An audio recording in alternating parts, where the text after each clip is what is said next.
Two wars going on right now at Europe's doorstep. It's a pleasure and an honor to welcome the former Prime Minister of Denmark, former Secretary General of NATO, head of the consultancy Rasmussen Global, Anders Fogh Rasmussen. So many thanks for speaking with us here at France 24. Pleasure to meet you. You're one of the keynote speakers here at the Paris Defense and Strategy Forum.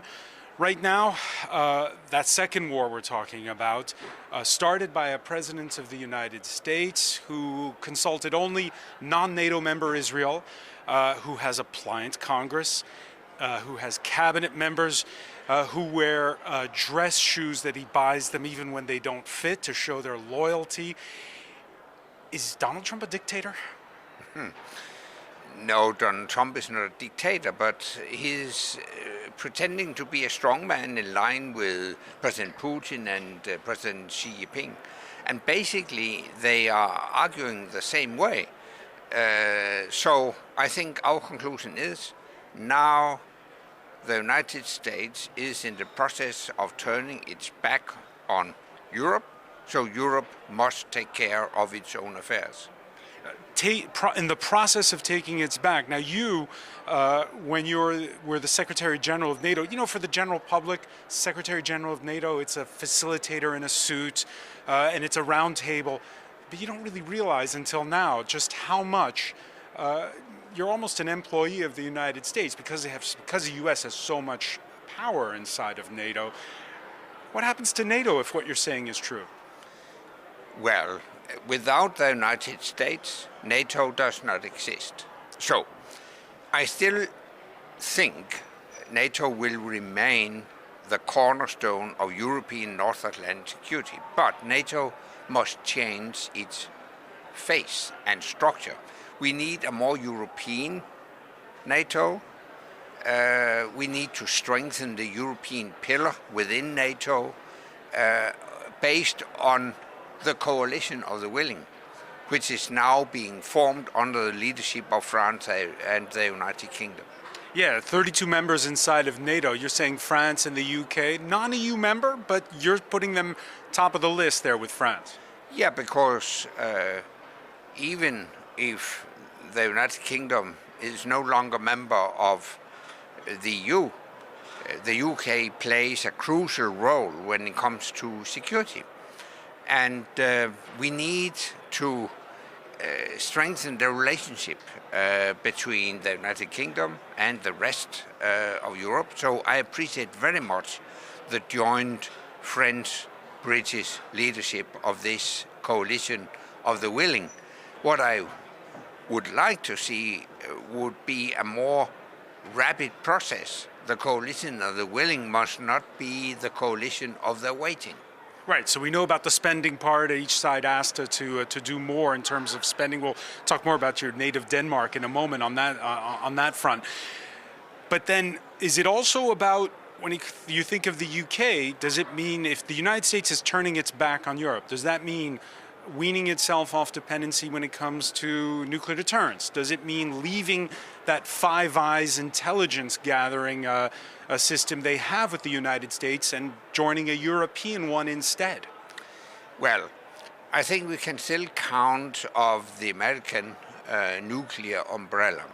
But the fact that doubts have been raised about the American commitment to European security, that fact makes it necessary for Europe to consider how could we build a nuclear capability ourselves.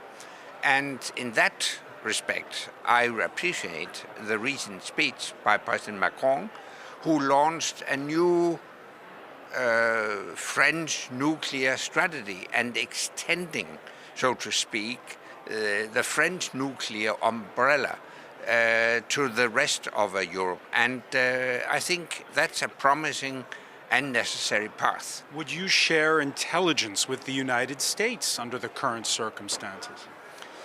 Yes, of course. But I think... Even if they're, for example, threatening to take over Greenland? Well, I think if the United States were to attack Greenland, and by that a NATO ally, Denmark, that would be the end of NATO. But for the time being, they have backed off. So I think we should now concentrate on building the coalition of the willing, strengthening the European pillar of NATO, strengthening the nuclear deterrence. We need a European nuclear deterrence to deter a nuclear-armed Russia. And in that respect, I think the speech of President Macron was essential. Russia is still the top priority if you're a European. Absolutely. I mean, after the Russian attack against Ukraine back in 2022, we are in a new security environment. And that takes a new security framework in Europe. We have to realize we are alone.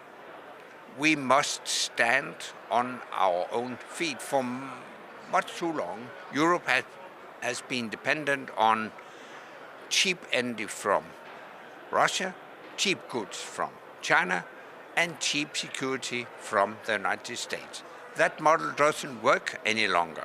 So a country like Denmark, which has all those US-made F-35 jets, what do? That's not something where you can snap your fingers over and overnight you have a different fleet. No, of course, we will still have a close cooperation with the United States. We need that.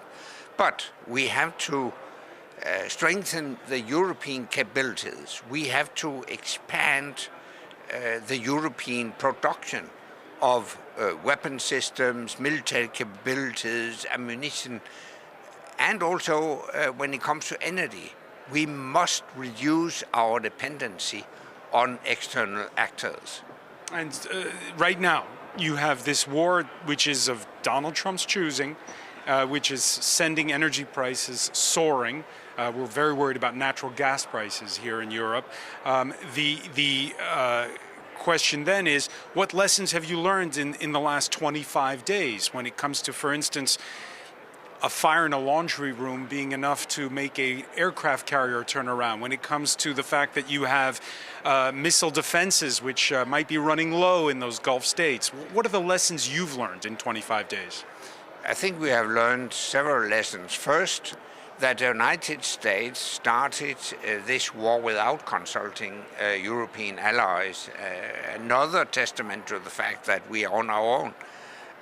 Secondly, how important it is to build up stocks of military capabilities.